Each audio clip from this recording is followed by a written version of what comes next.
All right, so I'm back today for another video. This video is a lot different than ones I've done in the past for a few reasons. One, this is going to be focused on the applied exam, the big exam that dermatology residents take upon after graduation to become certified in dermatology. And two, it's going to focus on pathology. So just as a background, I was thinking it could be interesting to share some of the resources that I created when I was a resident and walk through them in really rapid, high yield format for board examination purposes. So you can just use this and kind of fly through and just get some extra practice.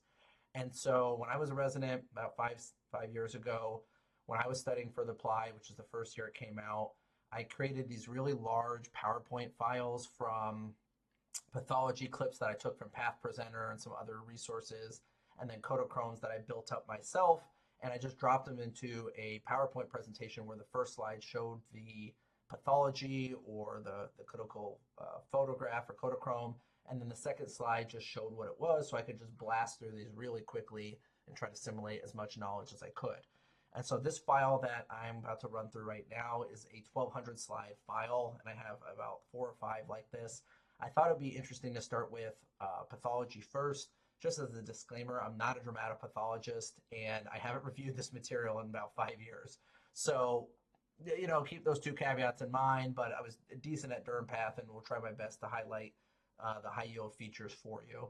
I organized these, if I remember correctly, based on Elson's um, textbook of pathology. So I think they go in that order, where the first chapter is benign tumors of the skin, and then I think it goes into lichenoid dermatoses or interface dermatitis, something like that. And so I'm going to try to stop when I sense that a common theme is kind of exhausted, and otherwise just kind of move quickly and not do too many slides so that we lose our attention. So feel free to pause the video at any point to kind of just test yourself. But again, it's going to be one photo or a few photographs in a row, and then the associated pathology. And I think I literally copied and pasted it at the time from Elston, and these are screen grabs from Path Presenter, I believe, if you guys still use that. So this took a really long time to make these types of presentations. So I was talking with someone the other day. I thought it'd be helpful to present them to you, so I hope you find it helpful. That was very long-winded, so let's get rolling. So let's do some dermatopathology. And so I'm just going to put the slide up, wait 1/2 second so you could pause it, and then talk about the features. So this is the first slide. And so here we clearly see a tumor. You have acanthosis, so expansion of the epidermis. Then you have the pseudohorn cysts. They're not true cystic lesions because they actually communicate with the epidermis.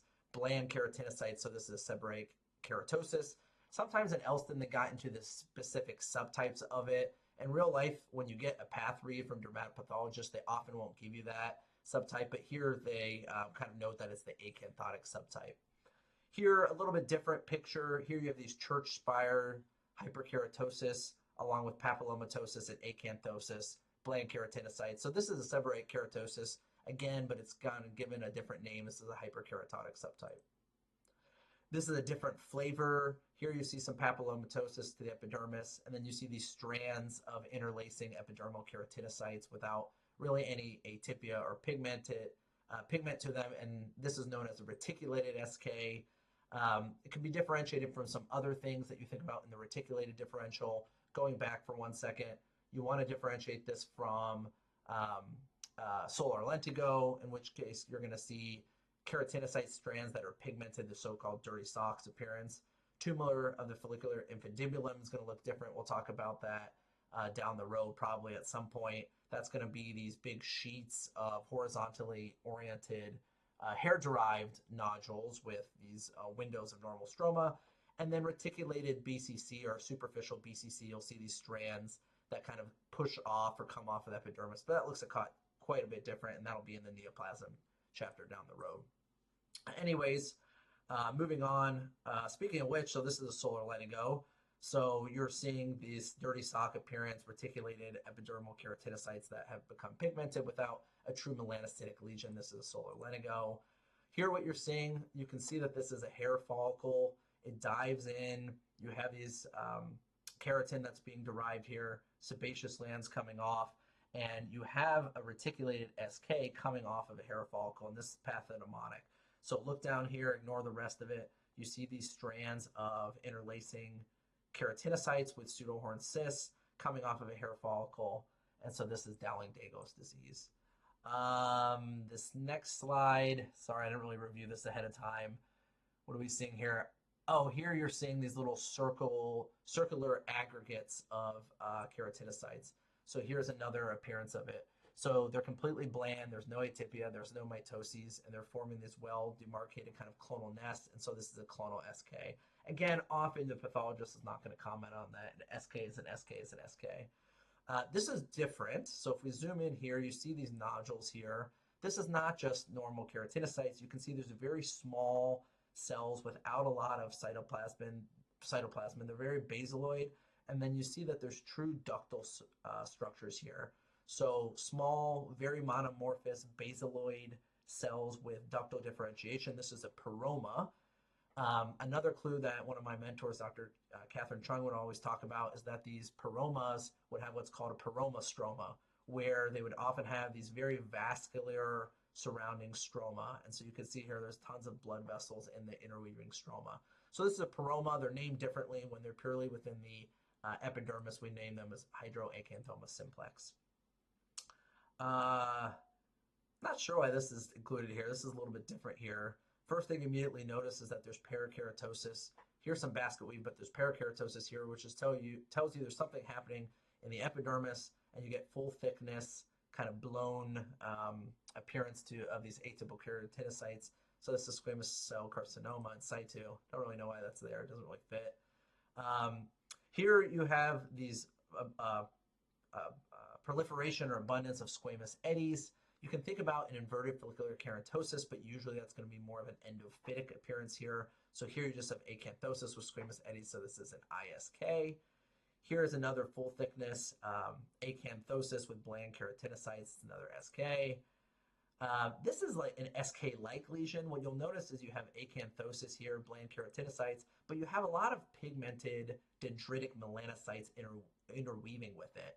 And this is just a named entity. This is probably not extremely high yield for board purposes, but it's a known thing. So acanthosis, it looks like an SK, but it has a lot of pigmented dendritic melanocytes. This is a cutaneous melanoacanthoma, not to be confused with an oral melanoacanthoma, which is a completely different entity. This entity is pretty cool. What you're immediately drawn to is on the right, you have your normal kind of thickness to the epidermis, and then all of a sudden you have an expansion. So you have an acanthosis. There's lightening to the cells. They look kind of clear. There's hypogranulosis and then parakeratosis. So a acanthoma of clear cells with parakeratosis. This is a clear cell acanthoma. What's happening here? I see some larger cells. Oh yeah, this is kind of a weird entity, but I snipped it from Path Presenter back in the day just to be complete. Here's your normal kind of epidermis, normal appearance to it, and then you have an acanthoma here, so it's thickened, and then you have these large cells, so large cell acanthoma, lower yield. We talked about this entity in a little bit ago, so kind of diving down, inverted structure with tons of squamous eddies, so diving down, endophytic structure, endophytic and pushing acanthotic lobular structure with tons of squamous eddies. This is IFK, or inverted follicular keratosis. This is a little bit different. So here you have a kind of cup-like structure again, but if you zoom in, you see this kind of villous epithelium. So you have acantholysis as the cells are falling apart. But then you also have diskeratosis. So you have diskeratosis, which means that the epidermal keratinocytes that are being shed are actually not normal. And you have your core rons, which are round and basophilic, and your core grains, which are smushed, kind of dish-shaped and red. So cup-shaped, core rons, core grains, acantholysis, and diskeratosis. This is a warty D or warty diskeratoma. Here is an interesting type of lesion where you have acanthosis. It's a focal lesion, so you see it's normal here, normal here. Here it's a lesion, so it's a neoplasm, it's acanthoma with acantholysis, so this is the acantholytic acanthoma. Here's another also similar thing where both of those entities, the previous one and this one, would be thought to be different things, like different types of rashes if they were actual rashes, but these are focal lesions. So no normal epidermis here, tumor here, and then what you see here is a spinous degeneration that kind of goes up into the stratum corneum. So this is epidermolytic hyperkeratosis, and because it's occurring in a single focal lesion. This is an epidermolytic acanthoma, low yield for board's purposes. This is decent yield for board's purposes, I guess. What are you seeing here? You're seeing acanthosis. You're seeing papillomatosis. So it kind of goes up, it goes down, it goes up, it goes down. This could be a few things. You know, if it's not a kid, you think about an epidermal nevus. If this is in the genitals, you can think about a condyloma, and then an SK, and even carp can look like this. So here, papillomatosis, acanthosis, pseudohorn cyst. Maybe in a kid, this is an epidermal nevus. I'm trying to remember what this is. Oh, this is the alternating orthohyperkeratosis and parakeratosis. So you see acanthosis. Here we go. Acanthosis, hypogranulosis, parakeratosis, alternating with preserved granular later and orthohyperkeratosis, and that's pathognomonic for Ilven or inflamed linear verrucous epidermal nevus. I don't see much from this power. Oh, this is kind of back to the epidermal nevus differential. So you get hyperkeratosis, maybe a touch of acanthosis. This could be many things. So SK, condyloma, that's usually going to have more knuckled appearance to it. In this case, it was carp. Again, those are going to look almost all histologically identical. Next slide, you can see this is a cystic structure. Zooming in, you see a normal kind of lining that recapitulates your normal epidermis with this kind of basket weave stratum corneum. So this is your classic epidermoid cyst or follicular cyst infundibular type. This is another cyst. I'm trying to see what's happening here. So it looks, again, like an infundibular cyst. I don't really know what this is. Okay, EIC with pilomatrical differentiation. So let's go back. So it's got your normal lining, and then it's got your basket weave stratum corneum, but then here you have some ghost cells. So it's an epidermoid cyst with a pilomatrical differentiation. Here's another cyst, right? So you see a lining, you see a cystic cavity. Here you see these vellus hairs. So this is pathognomonic when you see this little brownish gray lesions within a hair follicle. That would be a vellus hair cyst.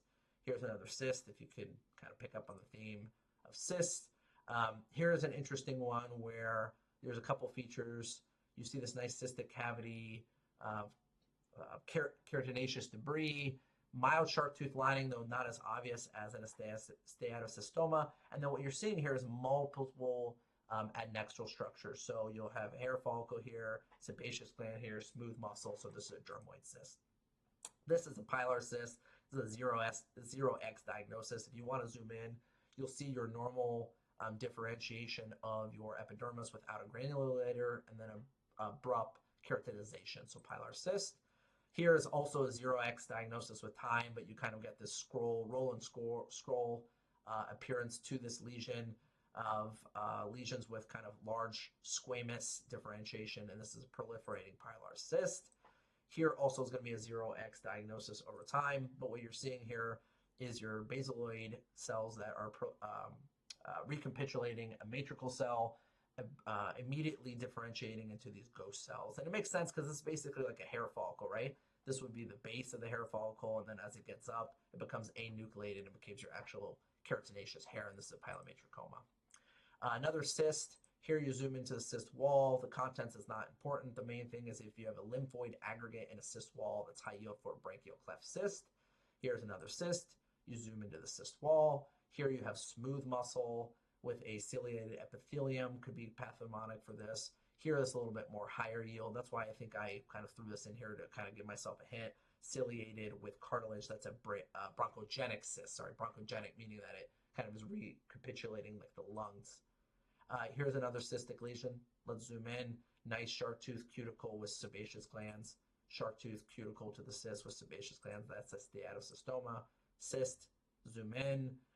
Here you can see that there's not a lot of adnexal structures. It's very kind of immature appearing skin with smooth muscle. So that's a medium raphe cyst, the cyst that's classically seen in the ventral aspect of a penis. Here's another cystic lesion. Let's zoom in here. You really don't see much. You don't see sebaceous glands. You don't see adnexal structures. You have a ciliated to columnar epithelium. So this is a cutaneous ciliated cyst, low yield for board purposes. Here over time becomes a 0x diagnosis. Cystic lesion with these thyroid nodules here, and this is a thyroid glossal duct cyst. Here again, Basaloid matrical cells becoming ghost cells. This is a myelomatricoma. Same idea here, basaloid cells becoming ghost cells, but with marked atypia, marked mitotic figures visible throughout the entire lesion. So this is a pilomatrical carcinoma. Here you can see this is kind of a basaloid neoplasm. You can see that these areas are well demarcated. They're islands. There's peripheral palisading. Note versus a basal cell carcinoma, there's not retraction. There's not a fibroid myxoid stroma. This is a stroma that becomes concentric around this lesion. So this is a trichoblastoma. Here's a similar idea. So you have these basaloid areas that are recapitulating hair, but they occur kind of in this reticulated frog appearance with intervening normal stroma. So this is a trichoepithelioma.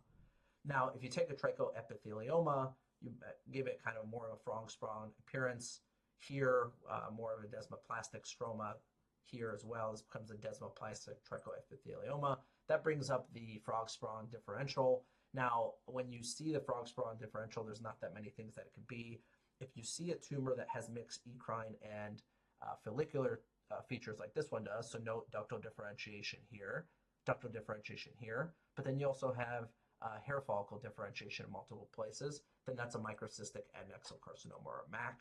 Here's a full thickness, very invasive lesion. You zoom in on these lesions, there's basaloid epithelial cells. Note the retraction and then the stroma. So this is actually a basal cell carcinoma that has a frog-sprung appearance, and that's a morpheoform BCC. Lastly, if you have a well-demarcated lesion, you zoom in on it, look at these ducts, so you know this is a ductal-derived tumor, duct, all within a sclerotic stroma. Going back, you can see this is very well demarcated. It's a small papule, that's a syringoma. This lesion I thought was always really cool because, again, once you see a few of these, there's not anything else that looks like it. So you have kind of this white sebaceous differentiation with the peripheral palisading of basaloid keratinocytes and then peppered lymphocytes, and this is a lymphadenoma. Here you have a dilated hair follicle from which you have these epidermal strands radiating. Dilated hair follicle here, it's cut on FOSS with radiating epithelial strands, and that's a fibrofolliculoma. Trichodiscoma looks identical, just cut at a different angle, both seen in Cowden syndrome. Here is a little different. This is mama and her babies, dilated hair follicle, tons of these little immature to mature hair follicles hanging off of it, and that's a trichofolliculoma. Here's the same idea. So you have a dilated hair follicle, but instead of hair follicles coming off of it, you have sebaceous glands coming off of it. And so that's a folliculosebaceous cystic hamartoma is what this is. Same idea though. This is a cool one. I think one of my mentors, Dr. Plaza, would talk about this looking like eyeballs looking at you in the dermis, and you zoom in on these. You have these epidermal cells that are forming these cysts. Each one looks almost like an epidermoid cyst, but you have tons of them together forming these eyeballs. This is known as a trichoadenoma. Here is a dilated kind of follicular structure where you have these epidermal keratinocytes coming down and kind of pushing in, and this is known as a dilated pore of Weiner. Some dermatopathologists will sign this and a epidermoid cyst out as the same thing because they really are the same thing if you look at it, right? So dilated pore of Weiner kind of communicates to the surface, whereas an epidermoid cyst can too via punctum, but sometimes it will get trapped in on itself, and then the keratin will form the nodule that you see clinically. Here it's the same idea. It's an endophytic lobular structure, but when you zoom in on the lesion, this isn't just bland keratinocytes. Instead, you see that they're kind of a lighter appearance, and they're actually recapitulating the isthmus of the hair of the pilar sheath. So this is a pilar sheath acanthoma. Here's the same idea. What are you seeing here? Kind of a nodule, the tumor here. Zooming in, you see that they're white, kind of lightened lesions. Again, it's recapitulating the isthmus, and so this is a trichomoma. Same idea here. You can see recapitulating again. Desmoplastic stroma though, so desmoplastic stroma with the trichomoma features make it a desmoplastic trichomoma. This is a lesion that we referred to earlier, so it's a hair follicle-derived tumor. Note that it has reticulated strands that go horizontally. They have these windows of normal stroma, and so this is a tumor of the follicular infundibulum. Here's another one. So it comes down, it's hair follicle-derived, moves horizontally, TFI, tumor of the follicular infundibulum. This is a low-yield one. I think I just popped it in there because it was bolded in Elston. This is called a panfolliculoma, but the idea here is that you'll see basically any parts of the hair follicle here recapitulated. Again, very low yield. This one was also low yield, but I popped it in there because I think it was bold. And it's actually really kind of a cool lesion. It's pathognomonic. So you see acanthosis, and then you have the sebaceous glands that are recapitulating themselves within this tumor of acanthoma. So this is an acanthoma.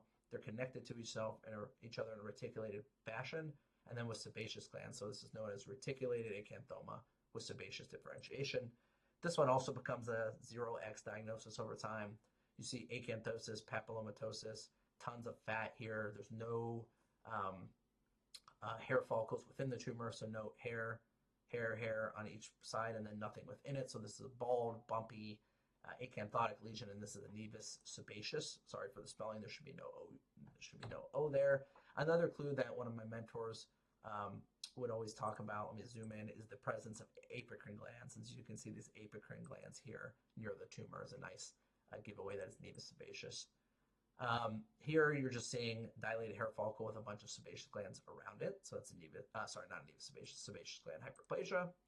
Here you have a sebaceous proliferation again. In real life, this is often just signed out as sebaceoma. In Elston, at least back when I was doing it, they would kind of differentiate it if there were more sebocytes, more white sebocytes rather than these basaloid sebaceous cells. They would call it a sebaceous adenoma. And if the reverse was true, where there's more basaloid cells than sebocytes, they would call it a sebaceous epithelioma. But in real life, these are really the same thing. Here, what it's getting at, what you're seeing is there's actually there's actually cells in the epidermis, so this is epidermotropism. And then you zoom in on this tumor again, or look at a different slide of it, and you can see that these are all sebocytes, multilobulated sebocytes. There's mitoses here. There's atypia with epidermotropism, and that makes this a sebaceous carcinoma. All right, and that's the last slide of these tumors. The next one we're going to move into, it looks like to me like a planus, so probably lichenoid dermatoses. All right, hope you found this helpful.